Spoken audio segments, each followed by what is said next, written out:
I'm so excited today to have Adiba De Souza on the podcast. What is the answer to the age-old question of how do you generate more leads? Nothing less than fresh, original, and engaging content.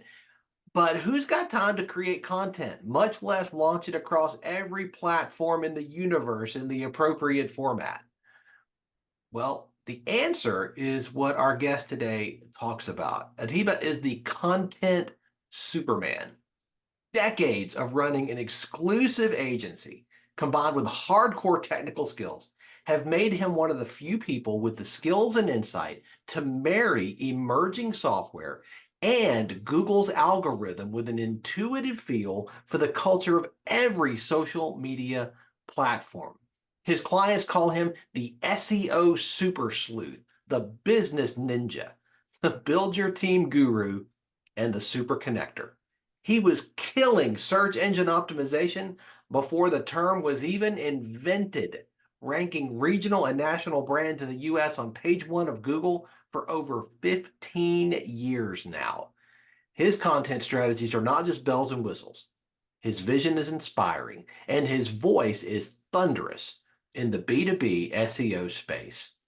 Not even the best of the best can say they ranked more than 3,000 pages on the first page of Google results while helping companies enjoy qualified leads. Atiba, I'm so glad you're here. Thanks for being on the Thank you. show. Thank you so much for having me. It's a pleasure to be here with you, William, and I'm ready to go. Welcome to Catalytic Leadership, the podcast designed to help leaders intentionally grow and thrive. Here is your host, author, and leadership and executive coach, Dr. William Attaway.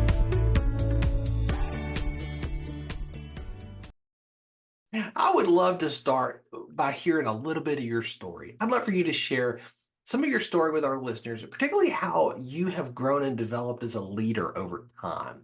Oh What yeah, does that look like for you? it's a really great question, and I'm glad you asked. I was actually having this conversation with one of my coaching clients just yesterday, and you know, early on, when I say early on, I'm saying 16, 17, 18, somewhere in that time frame. I was watching Michael Jordan play, Nice. right?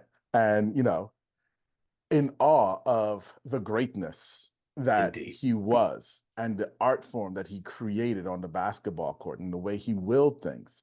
And I remember a conversation on, ESPN or somewhere saying, would Michael Jordan be a good basketball coach? Mm. And the answer was a resounding no. The Mm. answer was the greatest of the greats never make good coaches, Wow. right? And I found that so striking at that point. And my goal was to become the greatest of the great in what I do. And so that I then just assumed I would never be a good leader then Mm. because they were mutually exclusive. Okay.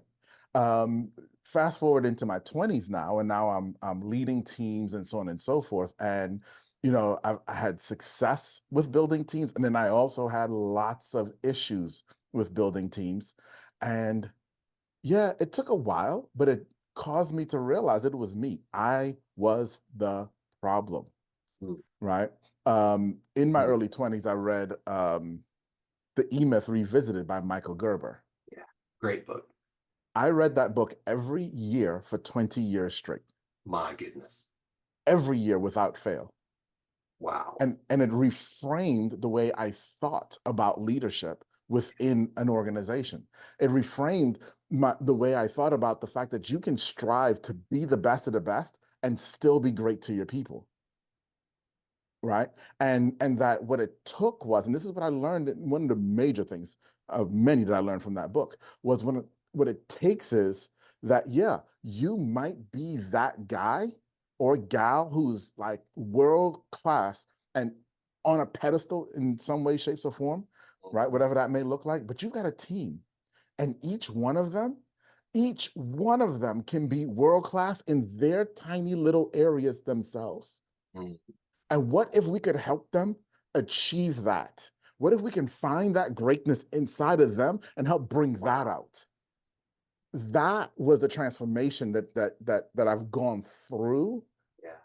right? And why now people say, "Oh man, you're a great leader. You build world-class teams." And it's not so much that I build world-class teams, is I just find great people, figure out what they're really great at, and create environments where they can be great. Yeah. Man, I love that. I love the other-centric approach of what you're describing. That is, I think, the highest calling of a leader. Yes. That's what John Maxwell calls high road leadership. Yes, yes. And so it's interesting that you mentioned John, because the year before I read E-Myth, I read 21 Irrefutable Laws of Leadership, Yes. right? Brilliant. Brilliant. And you know, that book set the foundation for the next 20 years of reading E-Myth as the backdrop, Yeah. right? Of, okay, we can be a leader in a different way, Yeah. right? Michael Jordan can coach. Yeah. Right. You know, and it's not about a conceit thing either, William, because you know, and I know Yeah. a lot of people hear that and say, oh, you're comparing yourself to Michael Jordan. Listen, you need to compare yourself to Michael Jordan. If you're not, understand that something in your life you are Michael Jordan-esque about. Recognizing that you do have a superpower is one of the things I think we're both passionate about, helping our Absolutely. clients to discover that thing that they think is just normal. They think is just part of, well, that's just, isn't everybody like that? And the fact of the matter is, no, not everybody's like that. You have that superpower, and learning how to Yes. develop and execute on that in Yes. a Michael Jordan way, that's worth an investment of time and energy. Absolutely. And that's the thing. And I gotta take this jacket off, man. It's getting hot in here. We having a great conversation. I'm starting to sweat and getting excited. So I had to do a little wardrobe change there, y'all. Um, but yeah, no, there's definitely something to get excited about. And it's the thing that is the crux of the thing that is missing in society right now. Mm, Okay. mm, Okay.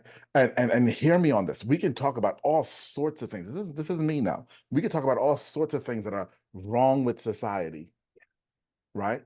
But the biggest thing in my mind is this trending to the norm that mm. everyone needs to be just normal.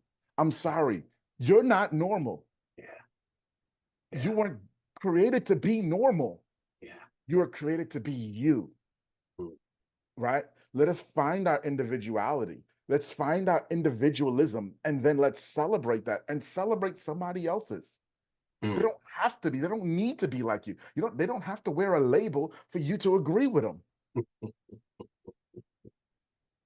Amen. I think that's so well said. So often I find that leaders, particularly at the beginning of their journey, copy other leaders that they admire and respect. And I think that's normal. I think all of us do that at the beginning. The problem is when you stay there. And then over time, all you become is a bad copy of a great leader. Hmm. And you lose the power of tapping into how you are wired, how Hmm. you are designed. You are Hmm. unique. Your gifts, your passions, your talents, the things that make you as a leader, those are Yes. unique. And until Yes. you learn how to lead from that place of authenticity, you will never achieve the Michael Jordan level of play. You'll always be a fraud and you'll know it. Yeah. You know, in some of my circles, I talk about this and I call it self-sabotage. Yeah. Yeah. Okay. And real talk. So there's a gentleman that I know. I'm not going to say his name. I'm even going to say his profession, but he's in his profession. He is Michael Jordan-esque, and his business is suffering. Mm. However, he has all of these accolades from all of these different things that you'd be like, wow, he is one of the best hang gliders in the world. Wow. Yeah. Okay. He has fought with a Navy SEAL team. Like he's done like amazing things. And you're just like, wow, you and you go and you accomplish. He's an amazing singer. He's an amazing guitar. He's got all of these accolades, Mm, but he's struggling at that one major thing that he was actually, and he knows it, created to do. mm, And we had a little conversation. I told him, you're self-sabotaging yourself. I yeah, know it looks good. yeah. All this stuff looks good, but it's actually self-sabotage. It's no different than a drug addict. It's Wow. no different than someone who's gambling away. It's no different than someone who's drinking. It's no different than someone who's chasing after other people. It's no different because it's Mm, keeping you from the thing that you are meant to do and mm. keeping you from that Michael Jordan-esque superstardom and superhero that you're supposed to be. Atiba, you talk a lot about content. Yes. You talk a lot about this. The content Superman I read earlier, right? Yes. This is a big deal, and I think this is incredibly intimidating It for a is. lot of people, agency owners, business leaders, Yes. entrepreneurs, because it feels like you get on that treadmill, you start running, and it's never ever going to stop. Hmm. Do you see that? Do you see this level of intimidation when you start to talk about this? Absolutely. Hey, listen, let me not lie to you. Heck, I'm intimidated by content. And I'm the video content Superman. Like, come on. Okay. Like, no, real talk. I was supposed to record 5 videos this weekend. I got through 2. Yeah. Okay. That's good. All right. So I get it. I totally get it. I get the trepidation. I feel it too. And I've been doing this for 20 odd years. Yeah. Okay. I feel it too. It's not unnatural. The challenge, though, is what we have to recognize is just like me. There was stuff that I needed to say in those 3 videos that someone needs to hear that I'm being selfish about, Mm, mm. that I wasn't willing enough to get over my own self and my own whatever internally to create those 3 videos to affect someone else's life. You Oh, see, and I'm talking to you directly as an agency owner because you're an agency owner who's helping a business who helps multitudes of businesses. that's And right. so if you're not creating content, if you're not putting out the messages you're supposed to be putting out, Yeah. then the ripple effect of your selfishness is massive. Mm. The ripples, the ripples are something that you cannot anticipate. You don't know everywhere every ripple's going to touch. You only know that it will. Yes. I work a lot with leaders. I'm an executive coach. I work with leaders and entrepreneurs and agency owners because I believe that when you help a leader to get better, you don't just help one person, That's right. right? Absolutely. I'm helping every person they're ever going to serve, every member And of their team. and multiply out. Exactly, because that's going to ripple. That's going to ripple. That's the I'm ripple. helping them. If they're married with their spouse, if they've got kids with their kids, this is going to ripple generationally. Yes. And that's what you're describing. And I love that because I think that's so important. And most people don't think that way. No. And that's why most people don't operate at that Jordan-esque level. And that's what we have to change, Yes. right? You see, so let's get back to the whole individualism thing. You're afraid of your individualism. That's why you don't create content. Yeah. Let's call a spade a spade. Yeah. Oh, that's good. Mm, Okay. yeah. I'm gonna pull my own card on that and say that's where I was this weekend. I knew I needed to create more videos, and I was, oh, what a no, oh, and I literally thought about who was going to comment, people I don't know, Yeah. on my videos that I made. Like seriously. Okay. And we're doing a paid campaign. We don't do many paid campaigns, and because I'm an organic guy, but we're doing a paid campaign for us. And this is one of our first paid campaign in years. And so I'm creating videos for I'm like, oh my gosh, it's a paid campaign. Oh, it's got to be so different. No, it doesn't. Oh yeah, right.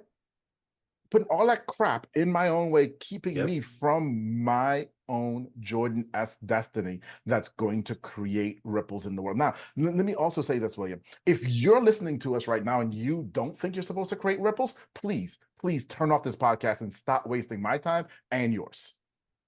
Well said. Well said. The goal is to be catalytic, Yes. to make a difference, Yes. to incite or to accelerate significant change or action. Yes. And if that resonates with you, if you feel that at a core level, then this conversation is one you need to hear. This is one you need to be taking notes on. This is one you need to take action on. Yes. And don't worry about measuring the ripple. That's not the goal. The goal is not to measure the ripple. That's right. Okay. The ripple will reverberate and measure back to you. If you ever like go to your kitchen, go to a bathtub, go to a sink, right?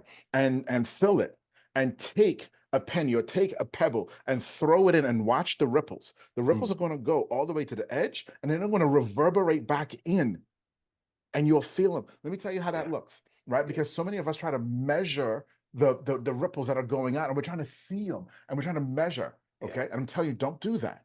Here's what you're doing with your content. You're putting it out there. You're putting authentic content out there. You're creating, and we could talk about the structure of all of that too, right? But we're creating this authentic content. Let me tell you how that plays. I was introduced to someone who in this particular industry is one of the 7 godfathers of this industry. Okay. Wow. Yeah, one of the original 7. Okay. And I had a call with him on Saturday. It was first time meeting him, right? And it was kind of funny because he started the call with, "Do you know who I am?" And so when I had a chance to introduce myself, I said, "Do you know who I am?" Right? Being a little tongue in cheek with him. I like it. And then as I was introducing myself, he looked me up and he says, "Oh, I know who you are. I've been listening to you for a while." That is the reverberation coming back. Yes. Yes. Love that. That is the reverberation coming back. Let me make it a little bit even more plain to you. Make it a little bit more plain to you. Okay. I get phone calls from people I don't know. And when I say phone calls, I really mean Zoom calendar meetings, you know, in 2024, that's a phone call. Sure. Right? That's right. Exactly. But I get Zoom meetings from people I don't know, and I get on and they say, "Hey, Atiba, I've been listening to your stuff. I'm all on board. I want to sign up for your program. What is it, 9K a month? I'm all in." 30 minutes later, they're in, ready to go. That's a reverberation coming back. That's right. If you measure your reverberations by how many people like my content, Right. how many people shared it, how many, yo, wrong thing. Yep. That's so good. You mentioned a minute ago that you typically focus on organic. Yes. Help me understand the difference between organic video marketing and regular, non-organic. Yeah, paid. Well, it's paid or organic, right? And so in the world of paid, and this is any type of content really, in the world of paid, what you're doing is you're creating a piece of content and you're going to a network and you're saying to that network, and the network can be Google, Facebook, LinkedIn, Instagram, TikTok, a network. You're going to a network and saying, "Hey, I have this piece of content and I want to put it in front of certain types of people. I'm willing to pay you to do that for me." And the network will say, "Okay, great. It's going to cost you X amount." And that's, I mean, oversimplification, but that's the relationship that's formed there. That's on the paid side. The organic side is very, very different, where now you're going to create a piece of content and you're going to put it on a network. Could be the same networks. You're going to put it on the network, but you're putting it now on the network for free on your account. And you're allowing the network's algorithm to show it to the right people. Okay. And so sometimes it will, sometimes it won't, sometimes it'll go up and sometimes it'll go down. Okay. Right. And every network is different on how their algorithms work. So what we specialize in is helping you with organic content. Now, the reasons for both, right? And quite honestly, if you are, a mature agency, you're in a place probably where you need both organic and paid because they complement each other. If you're in a place where you have more time than you have money, then you need to build an organic strategy. If you're in a place where you've got a lot of money and not a lot of time, then build a paid strategy. That's good. That's good. That's a fantastic explanation. And I think that everybody listening can put themselves in one of those places and say, okay, that's where I'm at. Yes. And that's Hopefully. what you do. Yeah, right. Hopefully. Hopefully. And that's what you do. You come alongside and you help them to be very intentional, very purposeful, Yes. and very strategic. Yes. Because we want to help you create content Yeah. that aligns with your customer. You see, the thing that we as business owners, Yeah. right, have to understand is every single customer that comes to you has a journey Yeah. to get there. Yeah. And as you start to look at them and you start to look at your ideal customers, you'll start to realize they go through very similar journeys. Mhm. Well, if we know the journey that they're going to go through, can we then ask the question, what information, content, do they need at each stage of the journey? Mhm. Well, if we can figure that out, why can't we create that content beforehand and help them along the journey? Love it. That's what we do for you. So, imagine that there are folks listening who are thinking, well, that sounds great. That sounds perfect, but how on earth do I even get started in this video thing? I mean, Yeah, I don't even know what to talk yeah, about. Do I have to have a absolutely. team who's going to help me produce this? Like, where do I begin? Absolutely. So real simple, very, very simple. Okay. You have customers currently. Those customers have called you. You've had conversations with them and they've asked you questions. What you're going to do is stop and think. Now, I want you to only think about the customers you like. Don't think about those customers you wish you didn't have anymore and the questions that they ask. Only think about the customers that you like and think about those customers and what questions that they ask. Write them down. Once you have them written down, I want you to pull out this thing here, this thing that we call a phone. I know you got one in your pocket. You might be listening to us on it right now.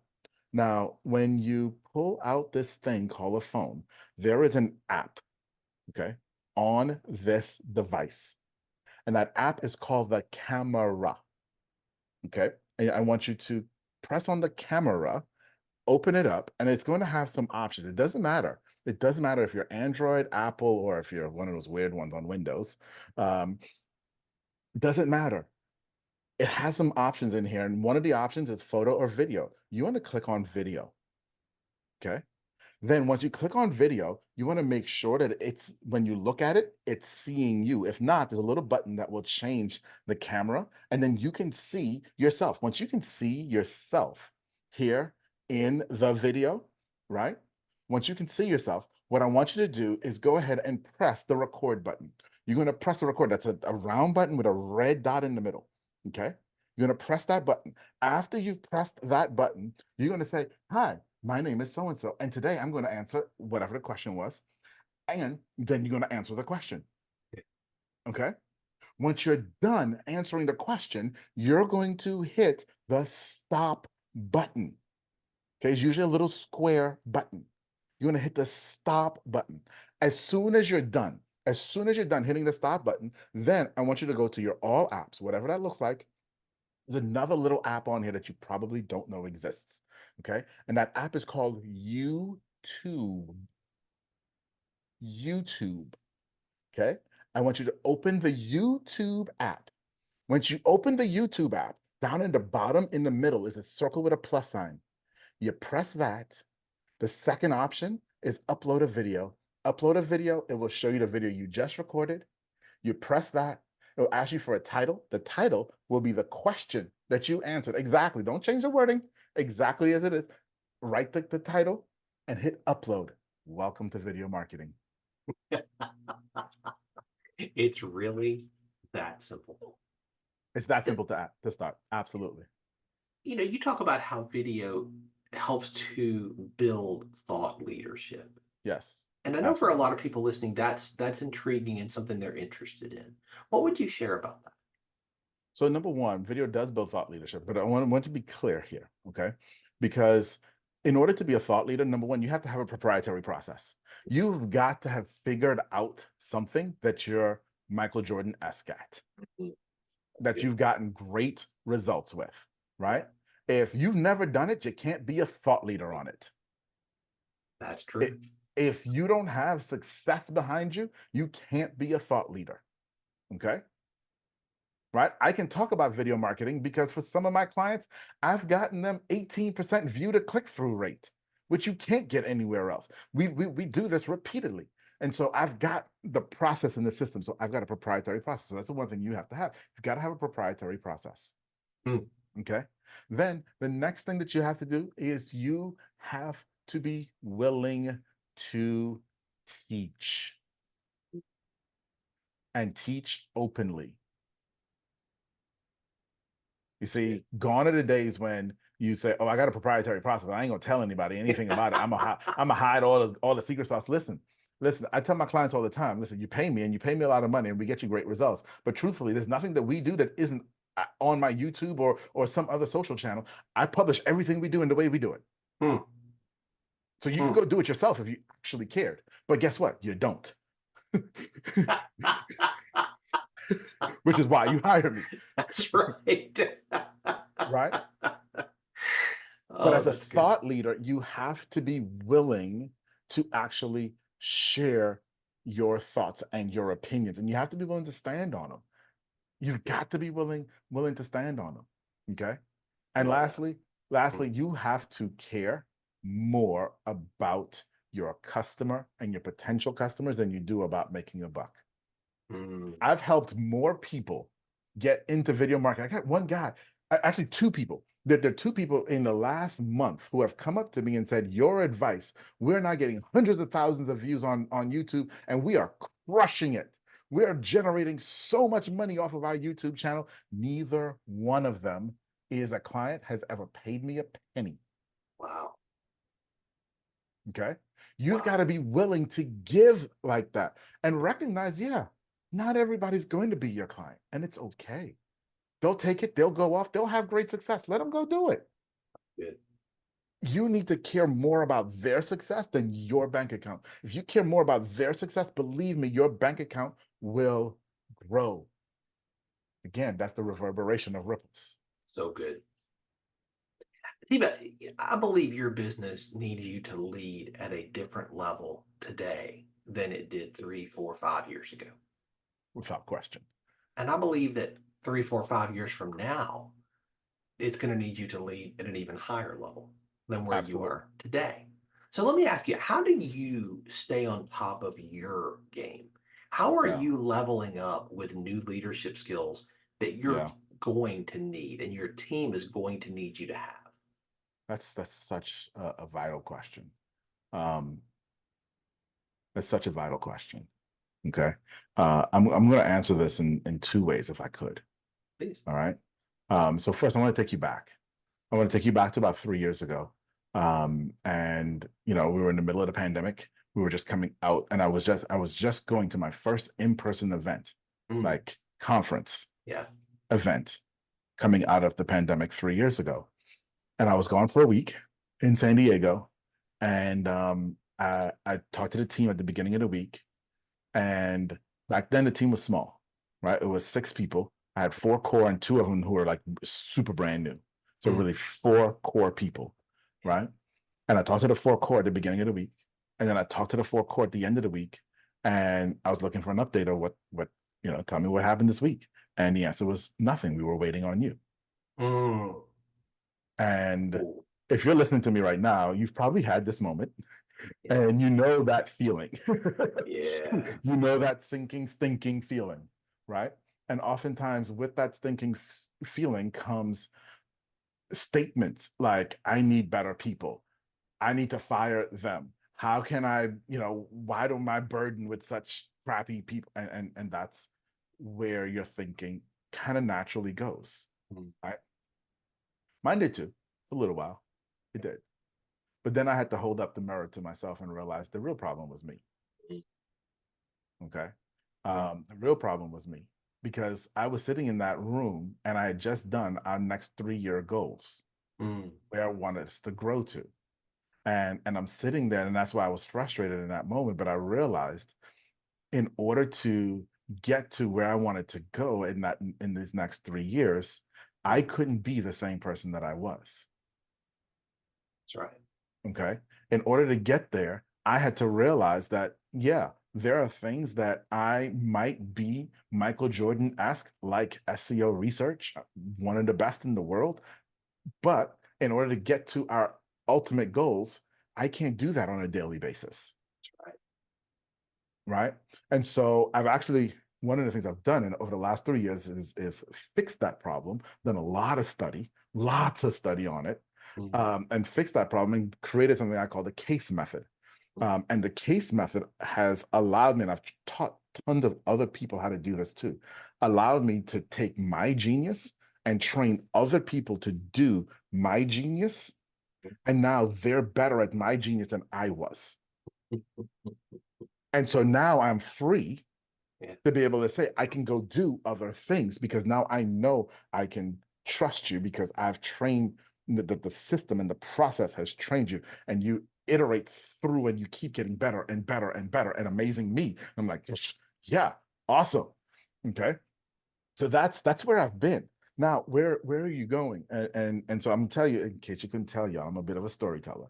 I'm gonna tell you another story. And this is a story from a friend of mine, and we were having breakfast, and he's won the Ferrari Open, and we were talking about, that drive to be greatness, right? And that drive to win a major race like that, in a major car like that, right?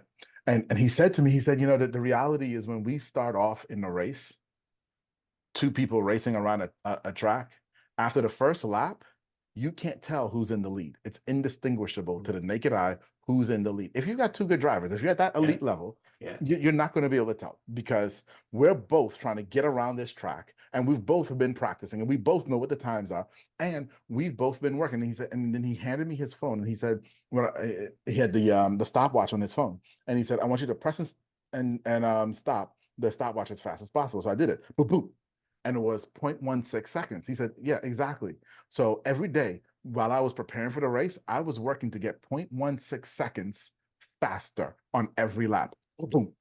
That's the goal. The goal is I'm doing the same lap. The lap doesn't change, but I want to get 0.16 seconds faster. So if I'm 0.16 seconds faster than my competition on lap 1, you can't notice that. But guess what? By lap 30, all of a sudden now I'm 2.5 seconds ahead of them. Now you see that. Now you see that. And so that's how I approach leadership. Listen, it's about that 0.16, that boom, boom. It's how do I get better every single day? What are the books that I'm reading? What am I taking in? What am I challenging myself on? What are the questions that I'm asking? Yes. That's my 0.16. Ask better questions every single day. That's your boom, boom, boom, boom, boom, boom. And that's how you get to the place where you look back and you say, wow, look how far we've come in 6 months. Wow, look how far we've come in 3 years. Wow, I never thought I could. But it's not that you made, and that's the big problem. We all think we got to make this huge, gigantic leap. No, no, no. It's a boom, boom. That 0.16 every single day. Boom, boom. Get better every day. I think people listening might look at you and say, wow, I mean, Atiba, man, his journey is just up and to the right. Like he's never dealt with the challenges that I deal with. He's never had to struggle like I do. Okay, let me dead that one right there. Okay. So I have been $300,000 in debt. I have faced being sued by a franchisor. I have filed bankruptcy. I've had multiple cars repossessed. I've almost lost a house. I've been divorced. Do I need to keep going? Okay, I got more. Yeah. Right? Yeah. Listen, the same wind blows on all of us. And this is why, going back to the beginning, we talk about individualism. Okay. My history is what allows me to make the next step that I need to make. When we talk Yes. about you now seeing someone else and copying them and saying, maybe you could do that for a little while, really and truly, it's really, really hard because their history is what causes them to make the next step that they make. You're denying your own history. You're looking at your own history and saying it's baggage. It's not, it's your strength.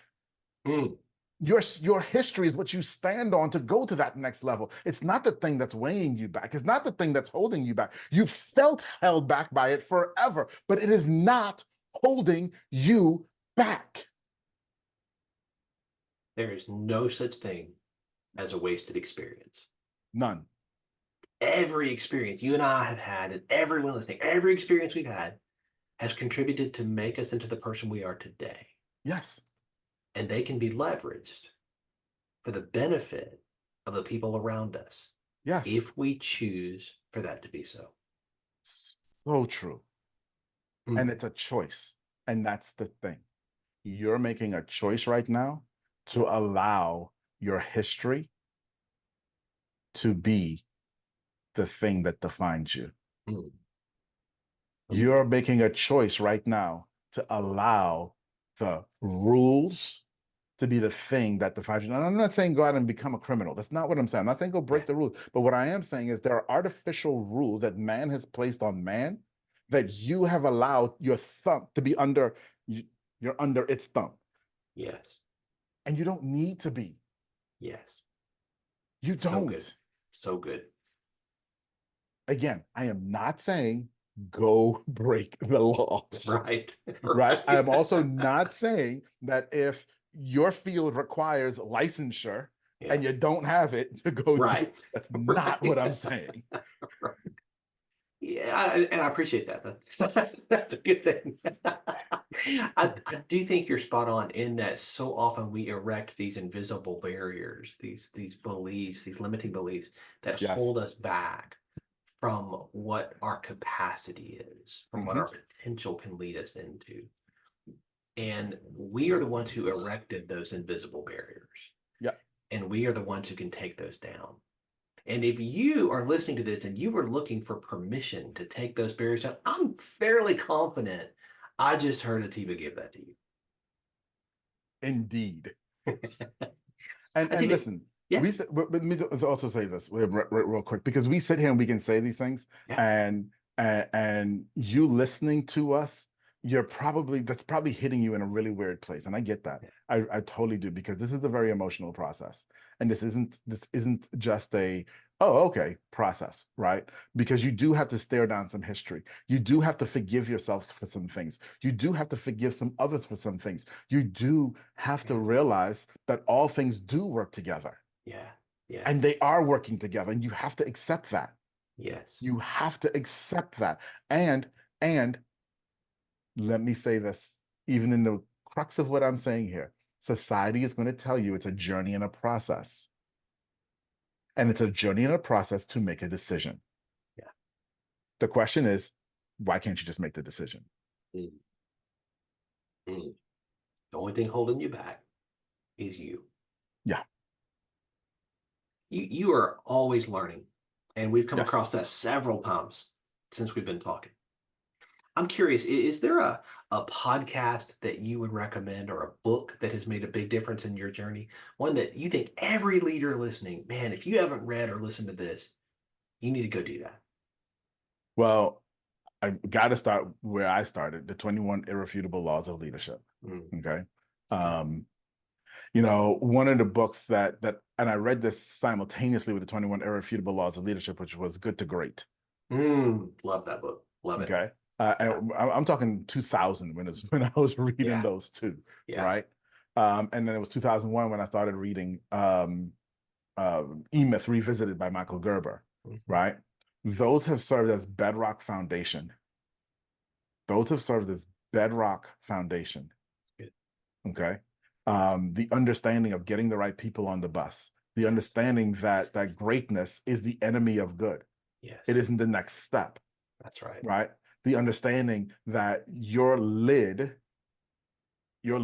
lid determines how far your organization will grow. And that's up to you to increase the lid. Right.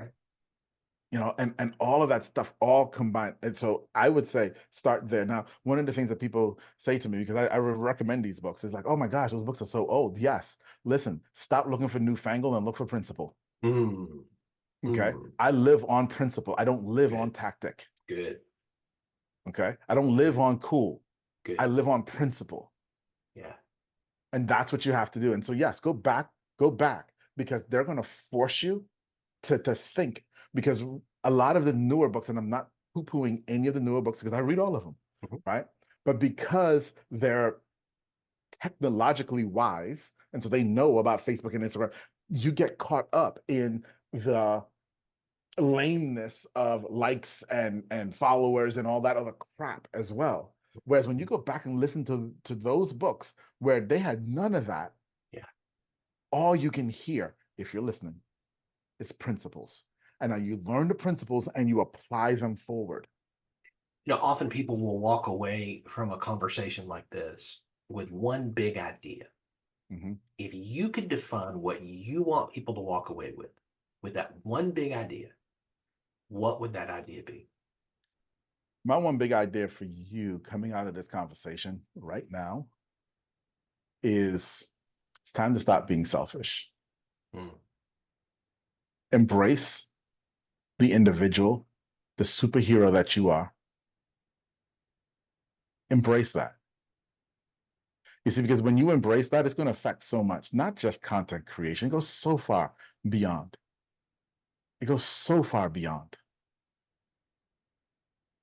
But it's not until you embrace that will you actually start to have a feeling like you belong. See, and that's one of the interesting things here, because in everything that we're talking about, the reason that you're selfish, the reason that you're self-sabotage, because you don't feel like you fit in. And you don't. Be yourself. Yeah, but that's brilliant. This has been such a fascinating conversation with you. I've so enjoyed this.